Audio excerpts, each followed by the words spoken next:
in the mainstream. Um, Grammy nominations came out today.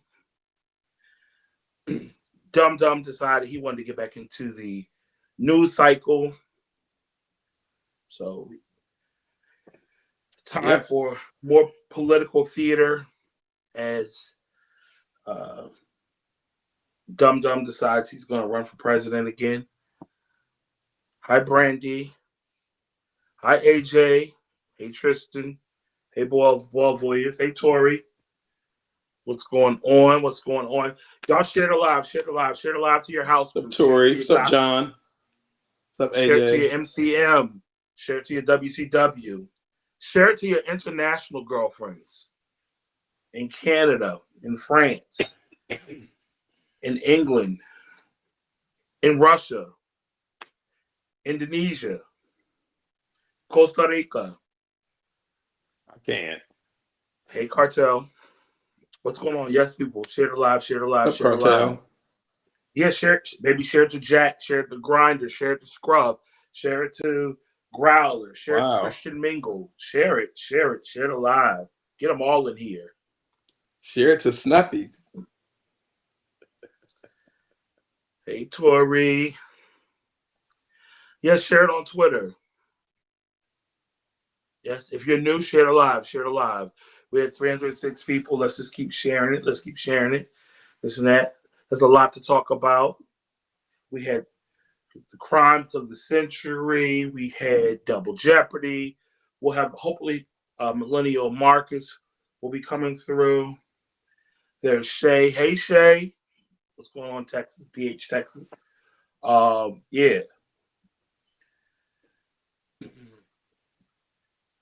We'll see what the gossip is this week from the West Coast, because the West Coast has been turning it lately. Yeah. Hopefully we get some news out of Chicago. There was a ball in Chicago. There was a mini ball in Milwaukee. There was a lot going on this Crimes of the Century award-winning weekend. Yeah. Y'all get Tayana. Tayana should be in to talk about Chicago. Hey, Zaddy Dion. Look at Shay. Good evening, everyone except my grands. What's up, Shay? The folks so disrespectful these days. That's all right. I got something for you, baby. I got something for you. Hope you enjoy that chili.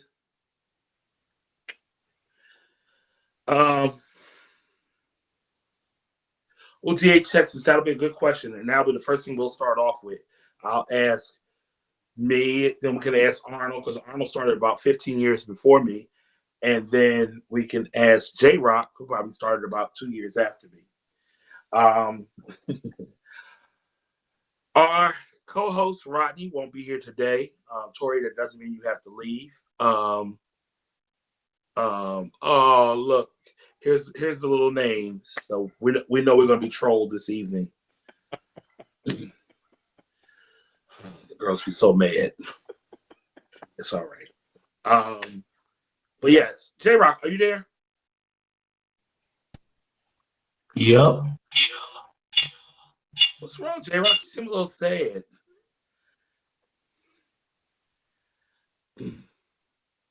Hey, Barry.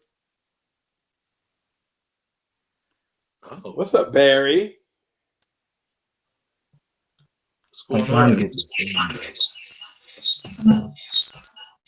Okay. Oh. All right. All right. So, Arnold, how was your weekend? Weekend was great, Harold. Weekend was great. One of my sisters had a birthday this weekend, and my family, her husband had a surprise birthday party for her on Saturday, and so that's why I wasn't in Charlotte. She had a surprise birthday party, so we had her birthday on Saturday. Her birthday was actually Sunday, so we had another dinner on Sunday and celebrate her birthday. So it was a really cool event. Really so good that's why you weekend. didn't come to the second ball? Well, I didn't come to either ball because it's my sister's birthday weekend. I just said that. No, right. Did you not hear? Wait, hold Did on. you not hear? It was your sister's birthday weekend when you planned and said you were coming after the birthday celebration, Well, right? it was just not the big ball. I think the big ball was on Saturday. So when and her birthday was actually on Sunday, and then when they said they were going to go and have the dinner on Sunday, I said, "I'll, just forget it. I'll just stay home." So that's what I did. But AJ said leave that lady alone. AJ, nice seeing you this week. AJ, Oh my God, Harold choose gets your blamed words for wisely, girl. everything. Choose your Jeez. words wisely. Right, I mean wisely, girl. Well, he knows Go you. ahead, He Harold. knows you for years. He knows you're a lady. Treat her She knows like a nothing. lady. Ooh. Anyway, yeah. I might one. Me and J Rock had an eventful weekend on with our squad. We need to have a talk with McCarthy. Uh, it's necessary to have kind of a heart to heart with him because that wasn't cool what he did. But hey, it happens. They're trying to eke out this win. So What do you mean? What are you talking about? Harold, you are really fierce. You know what? You're a really fierce cookie. You know that. Unfortunately, our beloved um, Tiana's having one. Shamel, Tiana's having one. The oh shit, December. Either end of November or December. One of it, but Tiana's having one. Tiana Celeron's having one. Okay. I'll have her give you the information. No, if I have one, I'd have one in LA, not San Diego. Oh, well, folks, looks like But we have Tiana company. is having one in San Diego. She's had a series in San Diego, though. We have company, folks. Hey, The web. Fave. Hi, Hey, James. What's hey, going on, Fave. James? What's going on? Welcome, welcome, welcome. This is recording. All right. Hi, Africa. I will let her know, Shamel. I'll let her know for sure. All right. All right. So let's see who was waiting. What's up, Africa? What's up, Fave? Yes. Okay. The So two yeah. most So I amazing mean, folks, two most amazing folks in um, Ballroom are in the room. So oh, well, dang, we just got James, started. Fave, we just started. Like, Fave. How'd you know? Damn, the car ain't even warm up good. You already talking about we have to a slow We just start. put the key in the ignition. Fave. All right. So yeah, I had a good weekend. I was in Charlotte, so I'll get back to that. But I did want to really quick touch on the question that was asked of us before we get rolling. Harold was J late. Rock, huh? James said he thought he was on a 10. I said, Harold was late. We just got on.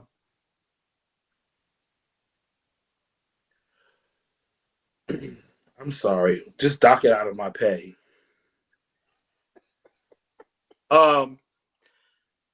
J Rock, I'm gonna start with you because DH Texas asks, how do you feel about ballroom compared to where you are today from where you first began? So before we really get into the weekend and talk, because I saw one of my house members made a post that kind of was interesting. Thank you, James.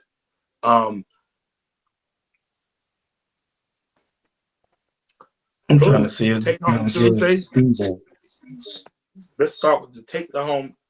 Wait, Dante, is that the right take the home Yeah, Tuesdays? what is he saying there? Dante, what are you saying?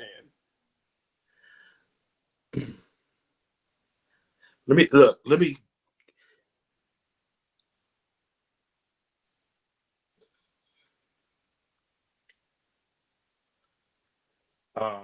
It was a. Take home Tuesdays. Okay. Interesting. All right. So that's something we'll definitely get home. That's a cute little phrase to use. Take home Tuesdays. What did you see at the ball that was given take home Tuesdays? Okay. So Arnold, since J Rock ran away, going back to the question. Share the live, folks. Share the live. Share the live. Share the live. Share the live. DH Texas question. J Rock, do you remember the question? What's changed? How do you feel ballroom? How do you feel about ballroom compared to where you are today from when you started? I'm trying to make sure I'm not giving no feedback. You're not now. Thank you. You okay? Okay. Cool. Well, I mean, I came in 2008, and damn, that was like what, 13, 14 years ago? Right. So just I can say that I came in different from everybody else. I came in under like Pops, Larry, Stewart, and people like that.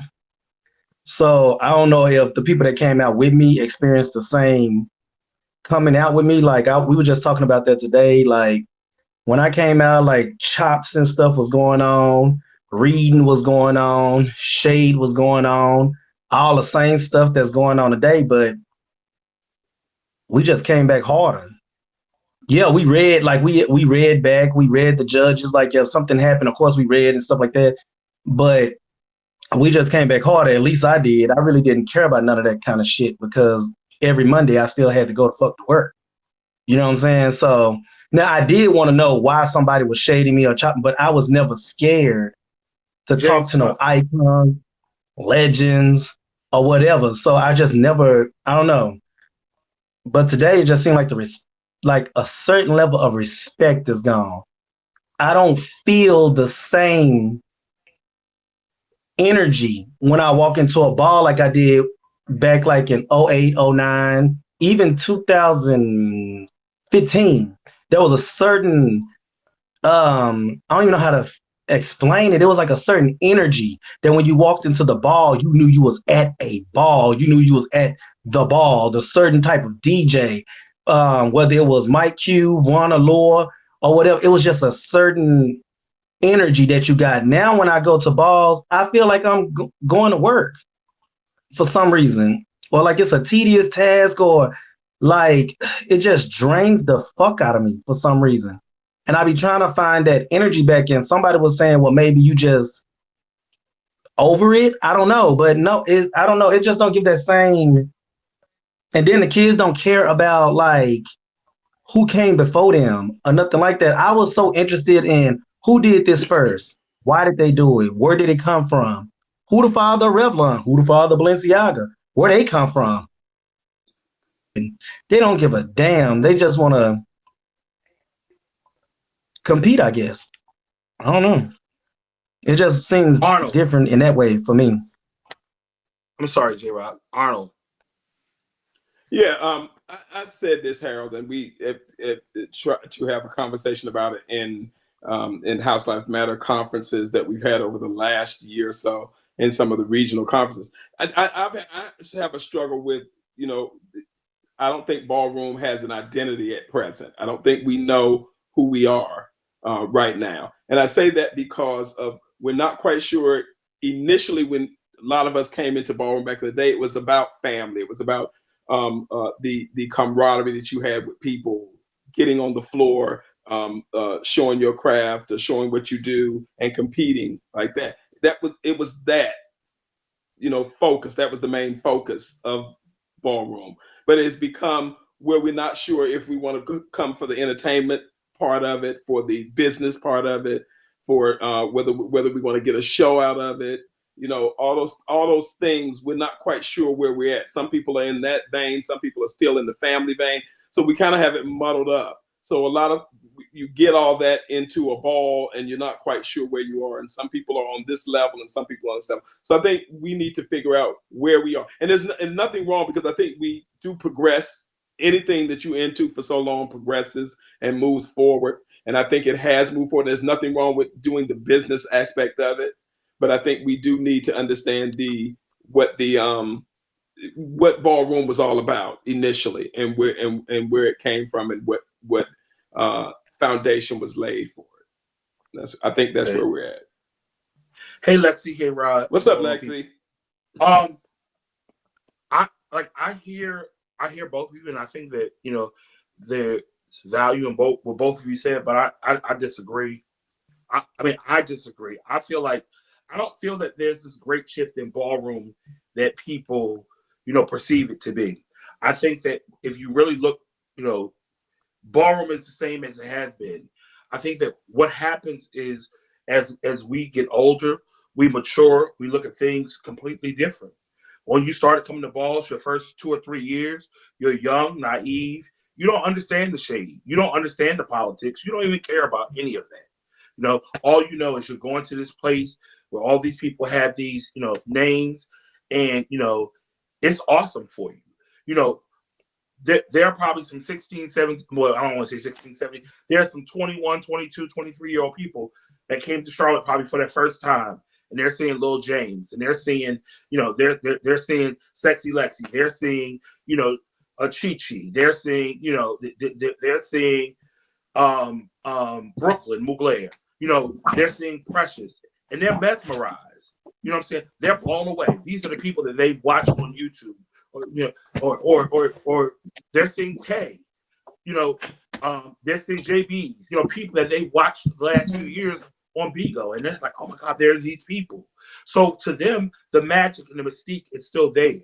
To us, we're dealing with, all the things that we know, all the years of the politics and the drama, and it gets to a point where we start questioning ourselves: is this worth it? Do I want to be here? Child, I'm tired. My feet hurt. I could be home. What else could I be doing? Or, what I'm saying? So I think that I just don't see like a lot of the stuff that's in ballroom as far as like the reading and the disrespect. Those things were there back in the day. People can paint this glorious picture, but they were there. So the shade, girlfriend stuff, all this stuff has been going on forever. So you go back, people tell the stories. There's always those. So I just think that as we get older, the lens is different. You look through things, you see things differently, you appreciate things differently, you're frustrated by things differently.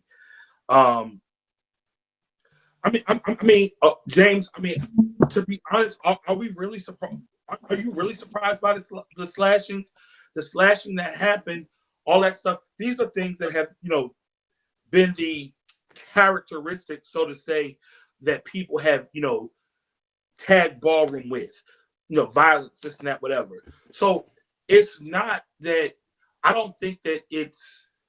I think now being on a on social media, and the ability for everything to travel. In the past we wouldn't have heard what happened in Oakland. Maybe if you got a friend that lives on the West Coast, you're in the know. You talk to people in that area. You're able to know what happened. But for the most part, for it to have been like a global thing that kind of like people are able to see all around the world, what happens. Technology has made that the advances in technology has made things travel a little bit easier. I think that's the problem. I think James has a point to some extent. We do get to the point where we're normalizing certain things or certain kinds of violence. There was I think the conversation that happened. I forget who was talking about the conversation. I don't know if it was Marcus or it was somebody that had the conversation that had it just been a fight, then it would have been nothing. Nobody would have said anything. The fight would have just been. So we do tend to normalize. Maybe we don't normalize necessarily, James, the slashing of somebody, but we become a little bit desensitized to the actual act of violence, and then we say because it has happened since the dawning of ballroom.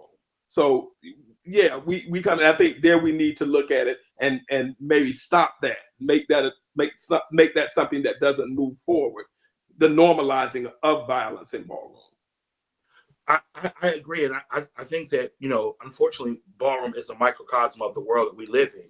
I mean, For sure. these days, For if you sure. wake up tomorrow morning and they say that a school is shot up, or somebody got shot up in the post office or grocery store, we're not surprised because it happens so much. So unfortunately, we have this in our society. I do think one of the things that is happening now that's a good thing is that we're making attempts to try to eradicate that, through trying to, ban people, this and that. And then, you run into resistance. I think, though, one of the most important things that we need going forward, though, is, you know, how to ensure that we are able to adjudicate these matters fairly and, in a transparent manner so that the community sees what's going on. So then, other areas are able to, use these as lessons, so DC doesn't necessarily have to go through the same thing that happened in Oakland, in order to be able, they can put steps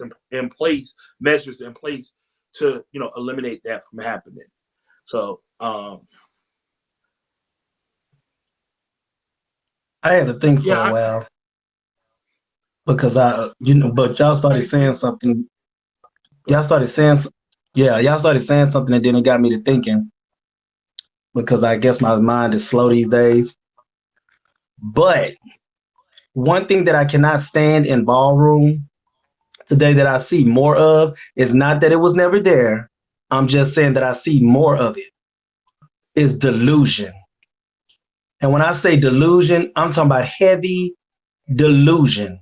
Everybody wants everything too fast before they have got there. What I mean by that, I'm talking about talent, all that kind of stuff. It's like people go out there and they are virgin today, and in 6 months they want to be the done dada, and they cannot take a loss. They can't take a chop. And then these houses and these mothers that's probably lying about they fucking wins and stuff and everything is telling these kids, and I'm telling y'all from experience and seeing, oh, they shaded you. Oh, they shaded you. Oh, child, they just can't take you. And oh, baby, this baby needs to lose sometimes, or maybe he needs to go back in the kitchen and cook or something. They want to be like legendary tomorrow.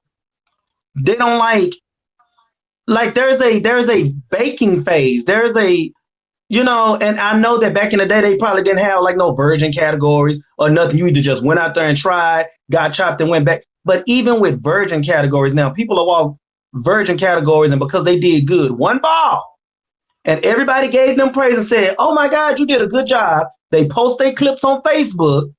They get like 100 comments saying, "You fucked that up." Now they ready for the coldest winter ever for $5,000 Butch Queen Vogue film and wondering why a actual $5,000 girl sat them. It'd be the delusion for me.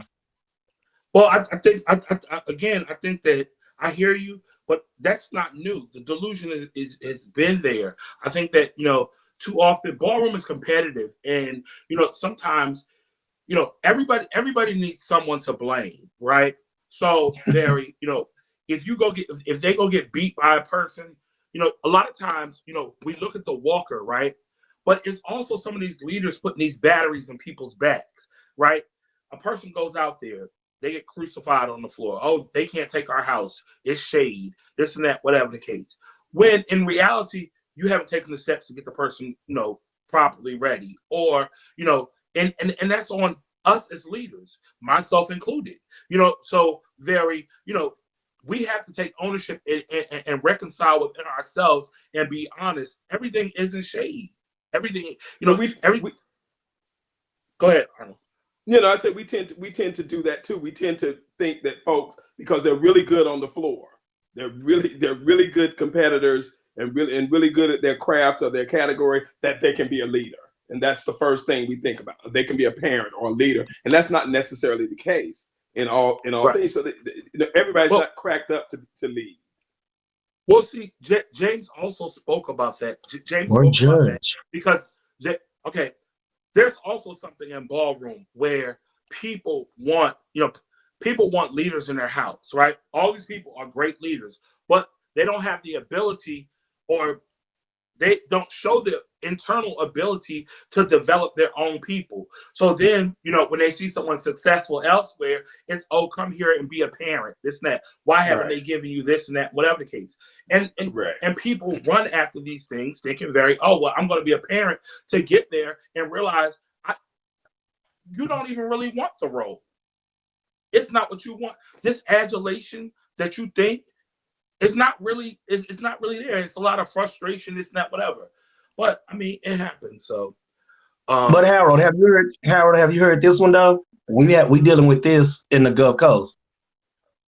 Just because you've been in ballroom a long time, just because you're a legend, it don't mean that you're supposed to be a fucking judge.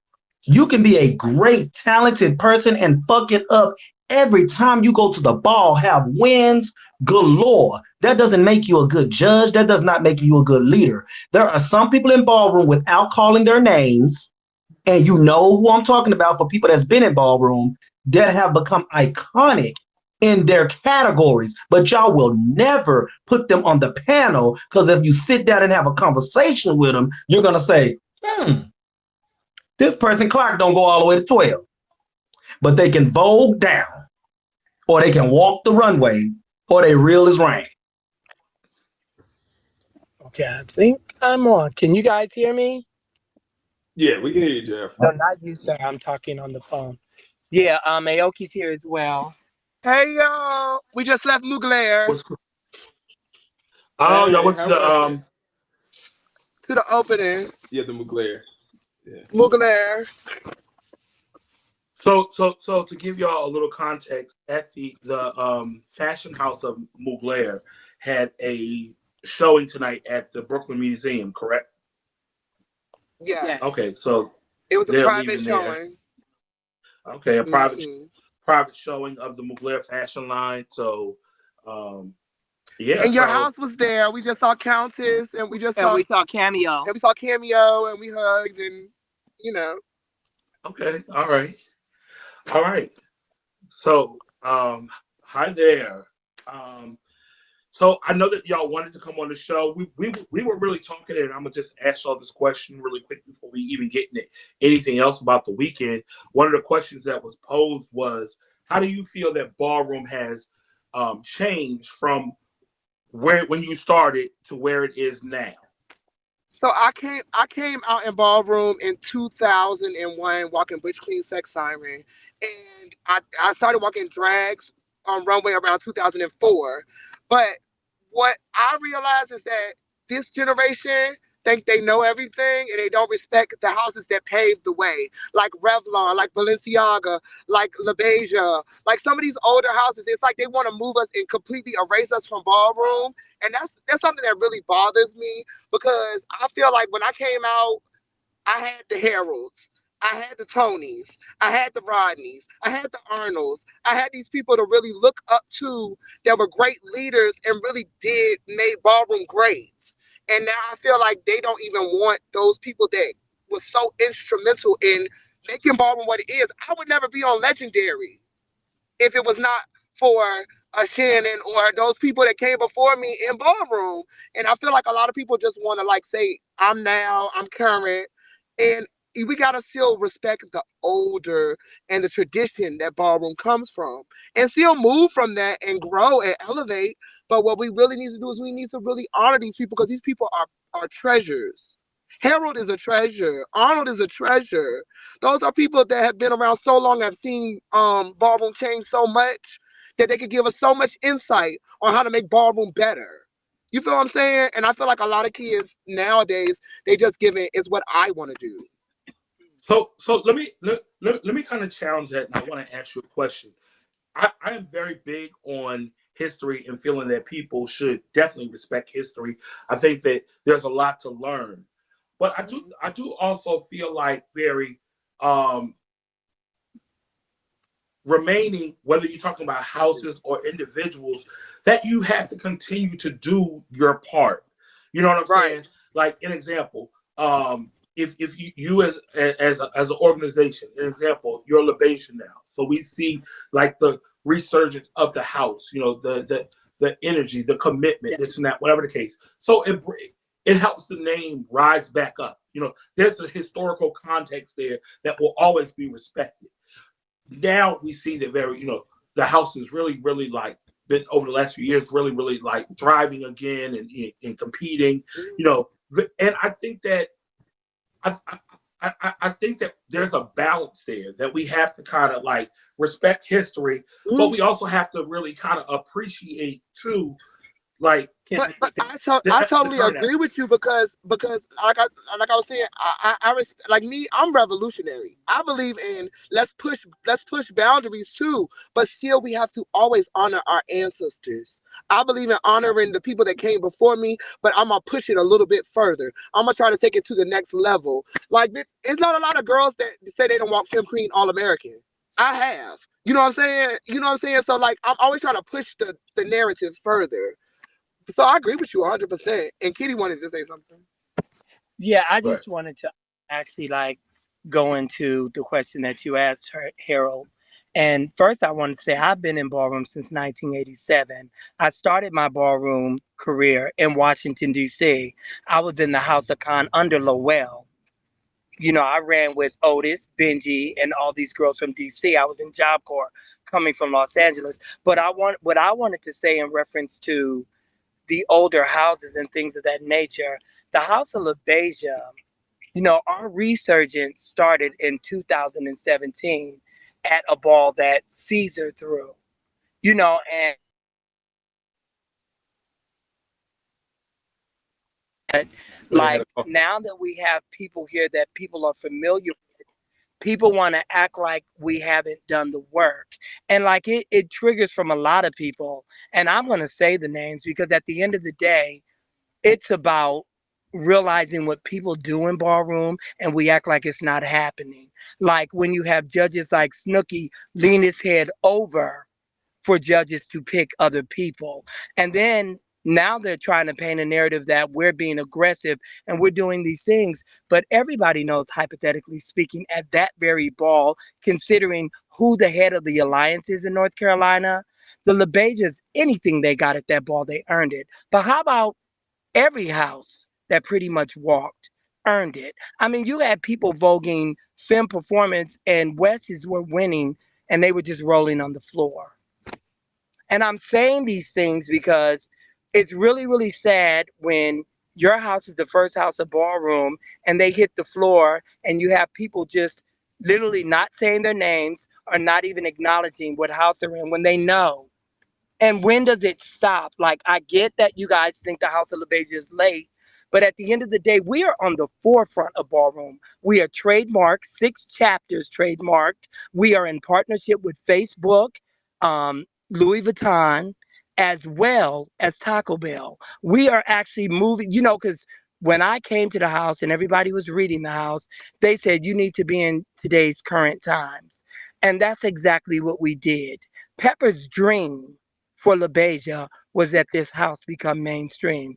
And that's what we're doing. So it's just so funny. Like we're doing these things, and like actually we don't even have to walk balls as LaBeijas. Because if you really archive us, we go all the way back to 1968. And then the other thing is we're a 5-time Hall of Famer house.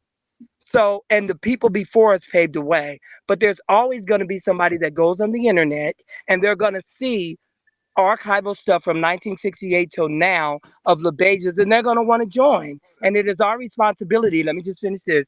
It is our responsibility to give them a shot at being into what ballroom is today. But also, like you were saying, Harold, we have to stay current and we have to be forward. Yeah. And that's why I'm here. Because I'm the girl that's gonna definitely give us that forward thinking kind of like motives for us to move through ballroom. Yeah. But also I want to say this. The House of West, we don't have no problems with the House of West. We don't have no problems with no house in ballroom. We are the we all about love and light. I watched the House of West, that Oh my movement God. start. I watched it in 2018 when they started. I remember after the coldest were brought excellence and they turned everything and then they've been on the road ever since. Hell, me and James, our birthdays is June the 11th. I admire what he's doing as a young man and how he's thriving just as a leader at his age. But it still isn't fair when well, skip fair because life isn't fair, but it's not right when you make it seem like we're out here being, aggressive when the reality is a ball like that and with favoritism and with politics, we coming in 20 people, we earned everything we got that weekend. We earned it. We worked for it. Oh, So girl, I so didn't know so you so were okay, saying hold on, stuff hold on, hold on. about them in the Aoki, comments. That's hold what on they one second. do. They want to be in the One second. comments. Let me I'm address gagging let in me some of these. let me Go. address something that y'all said. Okay, first, one of the things that was said was speaking about Snooki, and Snooki's a commentator, not a judge. Just to go back to that, and I think that's what you meant. There Yes. was a reference to Africa and the alliance. Okay, Yeah. this ball geographically was in the state of North Carolina. However, the Carolina Alliance had zero to do with this ball. You know what I'm saying? Now Or with the that's why I was trying to pull the phone away because me and Africa have already talked. We talked earlier today, and she let me know that that our houses don't have no beef. There's nothing between us, and she didn't have anything to do with anything like that. Africa is my right. sister. Africa was my sister for 10 years in the House of Revlon. So like me and her have a very very close thing, very close relationship. So like I don't want what Kitty might have thought. Might have thought I stand corrected. Thank I'm you. humble enough to stand corrected. Thank you. Because Africa didn't have anything to do with that. But now I haven't talked to him since we talked. So now he's in the loop now that we're on the show, which is a little crazy. But All right. yeah. So yeah, I'm gonna bring Africa up to kind of like Yes, join in the conversation. please bring her Yeah, up. but I do want to but let I do want to. everybody know that Africa had nothing to do with what happened down there. That was Marcus's ball. That was the Alliance's ball. That was Gilead's ball. That was not the West's ball. That was not Africa West's But ball. I just but want to okay. say So let we me want. also say this too. James is there too, Harold. Okay, I'm going to bring them both up. Um, All right. I do want to say this. I do want to say this. There are times, and I have to remind myself of this at balls, and Dante, Maharia, that are both and Shay are both in the comments will tell you. I often remind my house of this. We can't have it both ways. You can't win 9 or 10 trophies at a ball and then feel like the ball was set up for somebody else, or it was shade to Right. you, or you know what I'm saying. It's not whatever case. There are times things are not going to go our way, and you know what I'm saying. Yes. But so it can't be right. The panel can't be right and pick the right person when it goes in our favor, and then it's all a setup when it goes the other way. So I'm gonna bring the other Right. people up. I just want to throw that in there, and I think that we all have to kind of remember that. I totally agree. Like I tell people all the time, you can be beat. Somebody out there can spank that ass. So at the end of the day, you gotta be like, okay, it could happen. Get the fuck Tap your ready. bags, tap your bags, tap the little bag on your screen. Thank you, Didi. Thank you, Didi LaBeija. Thanks, Aoki, Didi. tap the blue bag on your screen. All right, I want to No, welcome keep to them the Hey cheap ass panel. Didi. gifts, bitch. Is that Didi? That's our I Didi. want to welcome to the Hey panel. Didi. I want to welcome to the panel the founding father, and overall father, and bitch stole my award. No, um, uh, father of the year, People's Choice Father of the Year, uh, King James West. No, I'm not calling you King James. James West and Queen Africa People's Choice and the New York West. Awards Welcome to the Father of the panel. Year. And you get my title correct. It's the founding mother. But okay, hold on. What is this on my screen? Right. So like, I'm glad you cleared that up here as far as like the Carolina Council. That wasn't a Carolina Council ball. And then I don't even Thanks, understand like the Martell. whole thing as far as with like saying like Snooki was like leaning his head, I guess insinuating to vote for like certain people and the whole thing as far as like Marcus and the